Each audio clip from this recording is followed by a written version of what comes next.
بسم اللہ الرحمن الرحیم۔ پروگرام الف لام میم کے ساتھ ولید شیخ حاضر خدمت ہے۔ ناظرین، آج سے 500 سال پہلے جب جرمنی میں پرنٹنگ پریس کا آغاز ہوا تو ترکی کے مفتی اعظم کے ایک فتوے کی وجہ سے مسلمان 200 سال پیچھے چلے گئے۔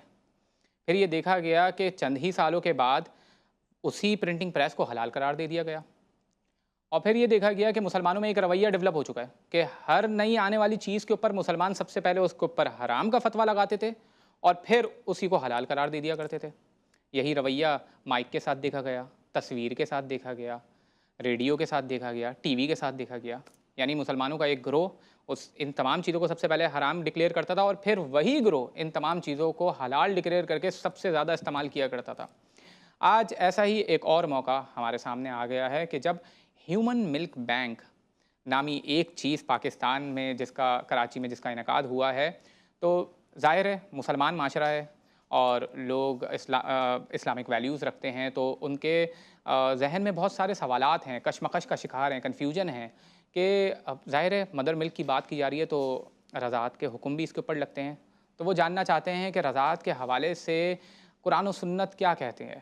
تو اس حوالے سے ہم نے ایکسپرٹ پینل ڈاکٹرز اور علماء کرام کا یہاں پہ تشکیل دیا ہے، اور میں سب سے پہلے ان کا تعارف کرواتا جاؤں۔ ہمارے ساتھ جن معزز علماء کرام اور جو ڈاکٹر صاحب ہمارے ساتھ موجود ہیں، میں سب سے پہلے علماء کرام کا تعارف کرواتا جاؤں۔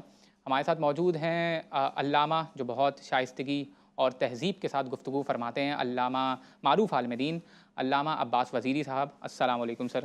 پھر ہمارے ساتھ تشریف فرما ہیں معروف مذہبی اسکالر جناب مفتی فیصل بندگی صاحب۔ کیسے مزاج ہیں سر؟ خیریت سے؟ الحمدللہ۔ میں اب مفتی فیصل بندگی صاحب کی طرف آؤں گا۔ کافی مدلل گفتگو کرتے ہیں۔ میں چاہوں گا کہ آپ، کیونکہ دودھ پلانے کے حوالے سے بات ہو رہی ہے، مدر ملک کی بات ہو رہی ہے، تو جب اسلام کے دائرے میں ہم آتے ہیں تو قرآن و سنت کی روشنی میں رضاعت کے حکم اس کے اوپر لگتے ہیں، تو میں چاہوں گا کہ قرآن و سنت کی روشنی میں آپ بتائیں ہمیں کہ کب رضاعت کا حکم لگتا ہے اور کن کنڈیشنز میں لگتا ہے اس کے اوپر، اور اوور آل اس کے اوپر کیا احکامات ہیں۔ آپ نے سنا ابھی کہ ہیومن ملک بینک جیسا ادارہ بنایا جا رہا ہے، اس کے حوالے سے کیا کہیں گے آپ؟ رضاعت کے لیے تو 2 سال کی مدت ہے، اور امام ابو حنیفہ آپ 2.5 سال کی مدت اس کے لیے قرار دیتے ہیں۔ صاحبین جو امام اعظم کے شاگرد ہیں ان کا قول بھی 2 سال کا ہے، امام شافعی ان کا قول 2 سال کا ہے۔ 2.5 سال امام ابو حنیفہ نے رضاعت کی مدت رکھی، اس کی وجوہات ہیں، وہ ایک الگ عنوان ہے۔ بہرحال اس مدت میں اگر کوئی بچہ کسی ماں کا دودھ پیتا ہے تو رضاعت کا رشتہ قائم ہو جاتا ہے، صحیح۔ اور خواہ وہ ایک بار کیوں نہ ہو اور خواہ وہ ایک گھونٹ ہی کیوں نہ ہو، صحیح۔ اگر اس نے پی لیا، اس کے معدے میں پہنچ گیا، تو اس سے رضاعت کا رشتہ قائم ہو جائے گا۔ صحیح۔ اور رضاعت کے رشتے کے بعد وہ تمام قوانین لاگو ہو جائیں گے جو رضاعی رشتے کے ساتھ جڑے ہوئے ہیں۔ تو اگر ایسا کوئی ہیومن ملک بینک ہے جس میں رضاعی رشتے کا یوں اہتمام ہو کہ ایک خاتون ہو، ایک بچہ ہو، بچے کی فیملی کو پتہ ہو کہ یہ بچہ کس خاتون کا دودھ پی رہا ہے، صحیح۔ خاتون کو پتہ ہو کہ کس بچے کو میرا دودھ پلایا جا رہا ہے، اور اس میں جو 2 سال کی مدت ہے دودھ پلانے کی اس کا بھی اہتمام ہو، دونوں فیملیز ایک دوسرے سے واقف ہوں، تو اس کی گنجائش میں یہ نہیں کہتا نکلتی ہے، پھر نکالی جا سکتی ہے، کیونکہ اس کے بعد بھی پھر کچھ مسائل ہیں کہ آیا کہ اس کی ضرورت ہے یا نہیں ہے، کیونکہ بغیر ضرورت کے کسی کام کو کرنا وہ خود ایک عجیب بات ہے۔ صحیح۔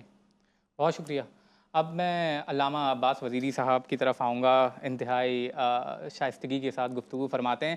میں چاہوں گا، آپ نے گفتگو سنی علامہ صاحب کی بھی اور ڈاکٹر حسان اوج صاحب کی بھی، تو میں چاہوں گا آپ اس کے اوپر کمنٹ کریں کہ قرآن و سنت کی روشنی میں کیا کوئی کنڈیشنز ہیں، جیسے انہوں نے فرمایا کہ ایک بار دودھ پلانے کے اوپر جو ہے رضاعت کا حکم لگ جاتا ہے، یا بعض کا کہنا یہ ہے کہ نہیں، ایک بار پلانے پہ نہیں بلکہ کچھ اور اس کی کنڈیشنز ہیں، تو قرآن و سنت کی روشنی میں اس حوالے سے آگاہ کیجیے گا۔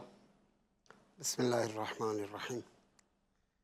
ڈاکٹر حسان صاحب کی گفتگو سے ہم نے بہت کچھ سیکھا ماشاءاللہ سے۔ غالباً یہ جو بینک انسانی دودھ کو حاصل کرنے اور اسے دوبارہ ضرورت مندوں تک پہنچانے کے حوالے سے جو بینک بنایا گیا ہے یہ خالصتاً ایک تجارتی مقصد کے لیے بنایا ہوا ایک ادارہ ہے، لیکن اس کے لیے کیا شریعت آڑے آئے گی، کوئی مشکلات پیش آئیں گی، مسئلہ وہ ہے۔ بالکل تو شریعت کے اعتبار سے کوئی چیز اگر آڑے آ سکتی ہے تو وہ احکام رضاعت ہیں، اس کے علاوہ اور کوئی وجہ نظر نہیں آتی ہے۔ رضاعت میں جیسے کہ مفتی صاحب نے ابھی فرمایا، امام ابو حنیفہ کا غالباً فتویٰ یہ ہے کہ اگر مرضعہ مرتضع کو دودھ پلائے چاہے ایک دفعہ، تو رشتہ اس کا اس مرتضع کا مرضعہ کے باقی بچوں کے ساتھ محرمیت کا قائم ہو جائے گا۔ بالکل ان کا ہاں یہ ہے، لیکن ہمارے پاس جو روایات ہیں، جو احادیث ہیں، آسان الفاظوں میں تاکہ عوام بالکل سب، تو وہ ہمارے پاس تقریباً مسلم ہیں کہ ایک دفعہ کے دودھ پینے سے کوئی مرتضع اس مرضعہ کے باقی بچوں کے لیے محرم نہیں ہوتا ہے، جب تک کہ وہ بچہ یا 24 گھنٹے مسلسل دودھ پیے اسی ماں کا، کوئی اور غذا بھی نہ لے بیچ میں، یعنی 24 گھنٹے تک، یعنی اس ایک شبانہ روز، دن بھی رات بھی، یعنی اس سے ہی غذا حاصل کرے اور اس سے پیٹ بھر جائے اس کا، یعنی ہر دفعہ، تو وہ احکام رضاعت اس پر آ جائیں گے۔ اور اس میں بھی شرط یہ ہے کہ قے کر کے نہ نکال دیا ہو۔ اچھا، اگر بچے نے اس دوران میں اگر قے کر کے نکال دیا تو وہ چونکہ جو جتنی غذائیت اس نے لی تھی وہ واپس ہو گئی، لہذا احکام رضاعت پھر بھی نہیں آئیں گے۔ صحیح ہے، ٹھیک ہے، قے کر کے نکالا بھی نہ ہو اور مرضعہ زندہ بھی ہو، مرضیہ سے مراد وہ دودھ پلانے والی خاتون۔ اچھا، یہاں کچھ اصطلاحات پہلے سے بتانی چاہیے تھی۔ جو دودھ پیتا ہے اس بچے کو عربی میں، اور وہی فقہ کی اصطلاح بھی وہی ہے، مرتضع کہتے ہیں۔ اچھا، دودھ پلانے والی ماں کو مرضعہ کہتے ہیں، اور جس مرد کی وجہ سے یہ خاتون حاملہ رہی ہیں اور اس کے اندر دودھ پیدا ہوا ہے، اس کو صاحب اللبن یا فحل کہتے ہیں۔ یہ اصطلاحات ان کو ذہن میں رکھیے گا۔ تو ایک شرط تو یہ ہے کہ 24 گھنٹے صحیح ہے، یا 15 دفعہ، اچھا 15 دفعہ پیٹ بھر کے پیے۔ اچھا، اور اس میں یہ زندہ بھی ہونی چاہیے خاتون، مرضعہ جو وہ زندہ ہو، اگر وہ مری ہوئی ہو یا اس کا، اچھا پھر یہ کہ وہ کیا کہتے ہیں، اس کے گود میں اس کے سینے سے دودھ پی لے، اچھا، اس کے حلق میں ڈال دیا جائے، یا مثلا یہ دودھ کہیں سے نکال کے کسی چیز میں پریزرو کر دیا جائے، اس کو اس سے رضاعت نہیں آتی ہے، چاہے وہ 100 بار پیے۔ اچھا، یعنی براہ راست جی، براہ راست اس خاتون سے پیے، وہ بھی زندہ ہو، وفات شدہ بھی نہ ہو۔ صحیح ہے، اچھا، یہ شرائط ہیں اس کے۔ تو ان شرائط کے ساتھ تو اس بینک کا کوئی تعلق ہی نہیں ہے، اس لحاظ سے ہمارے لحاظ سے، ہمارے فقہ کے لحاظ سے کوئی مشکل نہیں ہے۔ صحیح ہے، صحیح ہے، کوئی مشکل نظر نہیں آتی ہے کہ مثلا اس بینک کے چلانے میں کوئی مشکل نہیں ہے، کوئی رکاوٹ نہیں ہے۔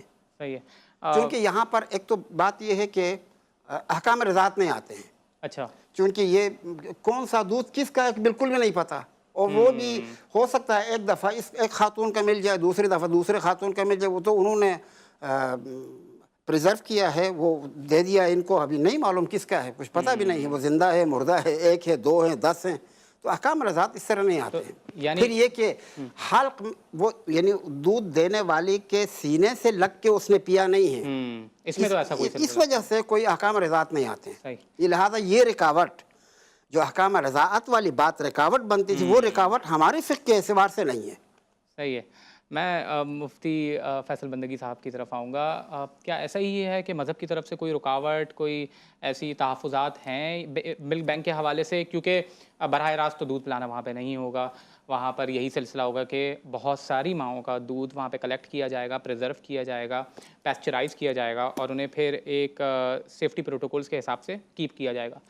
پھر وہ بچے جن کو ضرورت ہوگی ان کے لیے وہاں سے خرید لیا جائے گا، یا پھر وہ ڈونیشن کا کس ماڈل کے اوپر ہے وہ دیکھا جائے گا، ان کے ناٹ فار پروفٹ ہے یا پھر خرید و فروخت کا سلسلہ ہوگا؟ آپ کیا اس کے اوپر کہتے ہیں کہ تحفظات کیا ہیں؟ ہمارا اس میں موقف مختلف ہے۔ وہ یہ کہ رضاعت کے لیے بالواسطہ یا بلا واسطہ یہ ہمارے ہاں شرط نہیں ہے۔ اچھا، اس کے لیے دودھ کا حلق سے معدے تک پہنچنا صحیح۔ یہ شرط ہے. اس کے لیے مقدار کی کوئی قید نہیں ہے کہ وہ اتنی مرتبہ ہو یا اتنے دن ہو، اس کی مقدار کی کوئی قید نہیں. صحیح۔ دودھ ہو، حلق سے معدے میں پہنچے. اگر ایسی صورت ہو کہ کئی شخصیات کا اس میں شیر جمع کر دیا گیا، 20 شخصیات ہیں اس میں، ہاں اور اس بچے نے وہ مجموعہ بالکل۔ اس کا ایک گھونٹ پی لیا، تو وہ 20 کی 20 خواتین سے رشتہ رضاعت قائم ہوگا. اچھا جی، جتنی خواتین کا اس میں دودھ شامل ہے جو ملا دیا گیا، اس کا ایک گھونٹ بھی پی لیا تو ان تمام خواتین سے رشتہ رضاعت وہ قائم ہو جائے گا.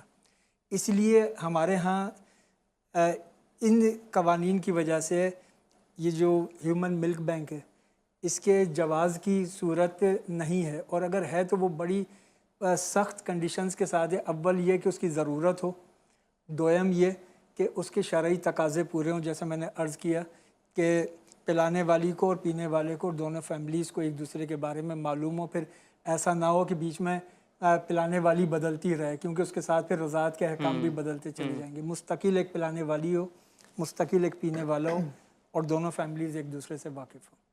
تو ابھی جس حال میں یہ بینک چل رہا ہے، جس پروسیس وغیرہ کو، وہ آبویسلی یہ پروسیس فالو نہیں کر رہے وہ، تو آپ کیٹیگوریکلی اگر ٹو بی کلیئر کہ یعنی تو پھر آپ کے مطابق اس کے اوپر یہ جائز نہیں ہے؟ یہ جائز نہیں ہے، بلکہ اس کے اندر ایک رضاعت سے ہٹ کر بھی ایک پہلو اس میں شامل ہے کہ جن خواتین سے یہ دودھ لیا جا رہا ہے، آیا کہ ان کو کوئی اجرت دی جا رہی ہے اس کے بدلے میں؟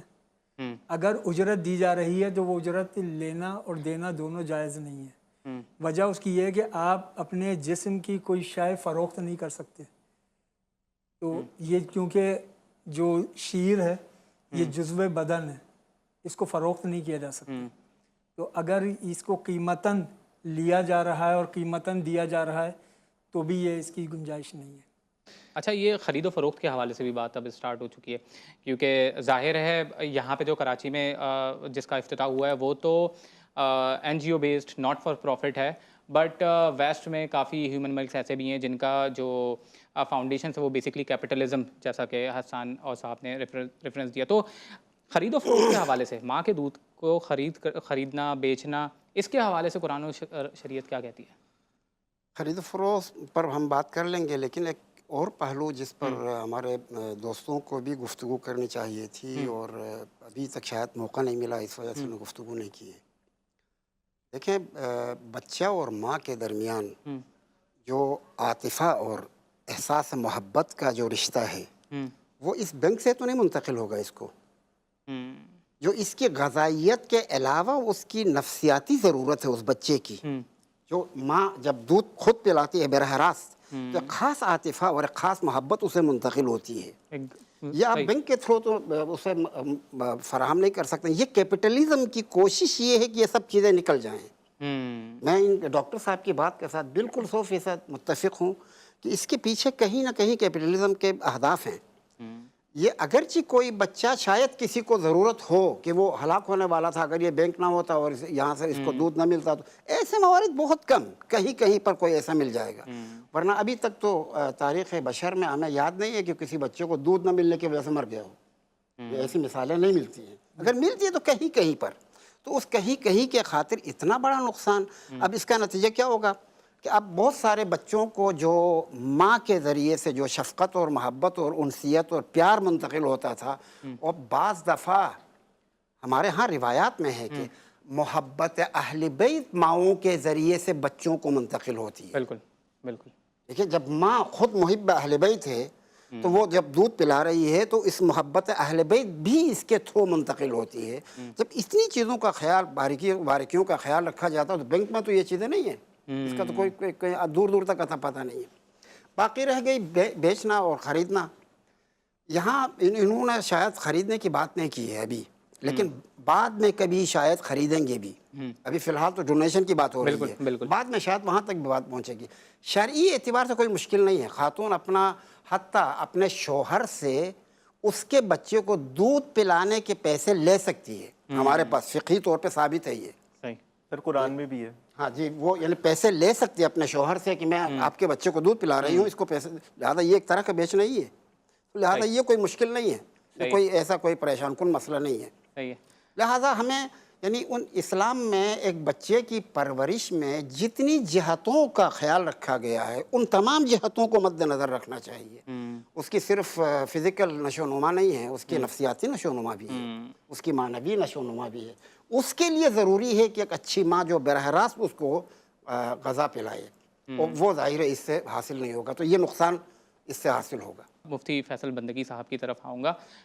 سر میں چاہتا ہوں کہ آپ اس حوالے سے مزید بتائیں کہ یہ کوئی اختلافی موضوع ہے، یعنی مکتب اہل تسنن کی بات کی جائے، یا یعنی بعض علماء جو بعض عرب علماء ہیں، خاص طور پہ شیخ یوسف القرضاوی کے نام سے اور شیخ ڈاکٹر عمر اشراق کے نام سے، انہوں نے ایسے فتوے دیے ہیں کہ وہ ہیومن ملک بینک کو جائز قرار دیتے ہیں سرٹین کنڈیشنز کے اندر.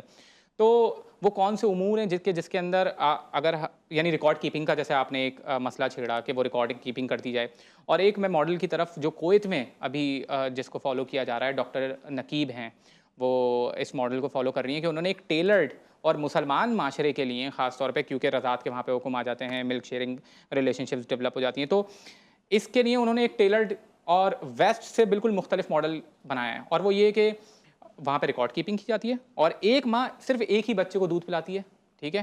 اور سب سے پہلے جو بچے کے والدین ہیں ان کی ملاقات اس ماں سے کرائی جاتی ہے جو رضاعت جو دودھ پلا سکتی ہے اس بچے کو، اور ان کے درمیان کچھ کنڈیشنز وغیرہ جو بھی سیٹ ہوتی ہیں، اور پھر وہ مخصوص ہو جاتی ہے، یعنی ان کا پورا ریکارڈ کیپنگ ہوتا ہے تمام جو بھی سلسلہ جو آپ نے ریفر کیا. تو اس صورت میں خاص طور پہ یعنی یہ بھی بتائیے گا کہ اختلافی ہے موضوع یا نہیں ہے، یعنی بعض لوگ اس کو اس کنڈیشنز میں بھی، جس کنڈیشنز میں ابھی کراچی میں تعمیر کیا گیا ہے، اس کنڈیشنز میں بھی اسے جائز قرار دیتے ہیں، اور پھر یہ ماڈل جو کویت میں فالو کیا جا رہا ہے اس حوالے سے بھی بتائیے گا. آپ نے جو قرضاوی صاحب کا ذکر کیا اور آپ نے یہ بھی فرمایا کہ انہوں نے اس کو کنڈیشنل اس کا جواز پیدا کیا، تو اس کے لیے وہ دیکھنا پڑے گا کہ ان کی کنڈیشنز کیا ہے. اس لیے کہ اس کو غیر مشروط طور پر جائز کوئی بھی نہیں کہے گا، اس کی لازمی شرائط اس کے لیے ہونی چاہیے. اور جو دوسری صورت آپ نے بتائی کہ اس میں ایک ریکارڈ مینٹین کیا جائے، دونوں فیملیز واقف ہوں، تو وہ صورت تو ایک مناسب صورت ہے، اس میں کسی قسم کا کوئی شرعی حرج نہیں ہے. یہاں پر ایک اور پہلو بھی شامل ہے کہ اگر اس دودھ سے اس کو پاؤڈر میں تبدیل کر لیں اور اس کے بعد پھر دوبارہ وہ دودھ بنا کے فیڈر سے بچے کو پلا دیا، تو اس کے لیے پھر شرعی حکم کیا ہوگا. تو میں اپنے مکتب کے مطابق عرض کر رہا ہوں کہ اگر شے کی حیت تبدیل ہوتی ہے تو حکم تبدیل ہو جاتا ہے. یعنی ایک دودھ تھا، پھر وہ پاؤڈر بن گیا، تو اب حیت تبدیل ہو گئی، لیکن یہاں حکم تبدیل نہیں ہوگا، اس لیے کہ حیت تبدیل ہونے کے بعد پھر وہ دوبارہ دودھ بن رہا ہے، تو وہ اپنی اصل اس میں باقی ہے، اور جب تک وہ اصل موجود ہے اس وقت تک رضاعت کا رشتہ قائم ہے، اور اس کی وجہ سے اس کو غیر مشروط طور پر اس کو جائز نہیں کہا جا سکتا. اس کو انہی شرائط کے ساتھ کہ جن شرائط سے آپ رضاعت کے رشتے کی بعد میں پاسداری کر سکیں، ان کے ساتھ ہی اس کے جواز کی صورت ہے، وہ بھی ضرورت کے تحت. اس میں ملک بینک کی ضرورت نہیں ہے. اگر کسی فیملی کے ساتھ ایسا مسئلہ ہے تو فیملیز کے اندر، خاندانوں کے اندر یہ چیزیں طے ہو سکتی ہیں. صحیح، بہت خوب. میں شکر گزار ہوں تمام علماء کرام اور ڈاکٹر صاحب کا کہ انہوں نے اپنا قیمتی وقت ہمارے لیے اس پروگرام کے لیے نکالا اور یہاں پر تشریف لائے. ناظرین، آپ نے علماء کرام اور ڈاکٹر صاحب کی گفتگو سنی اور اس سے ضرور استفادہ کیا ہوگا. ہم نے قرآن و سنت کی روشنی میں ہیومن ملک بینک کے حوالے سے کیا احکامات لگتے ہیں اور اس کی کیا افادیت ہے، وہ کن ریزنز کی وجہ سے یہاں پہ اس کا آغاز کیا جا رہا ہے، اس حوالے سے بھی ہم نے معلوم کیا. اور پھر اگلے پروگرام میں کسی نئے موضوع کے ساتھ آپ کے سامنے پھر حاضر ہوں گے. تب تک کے لیے اللہ حافظ.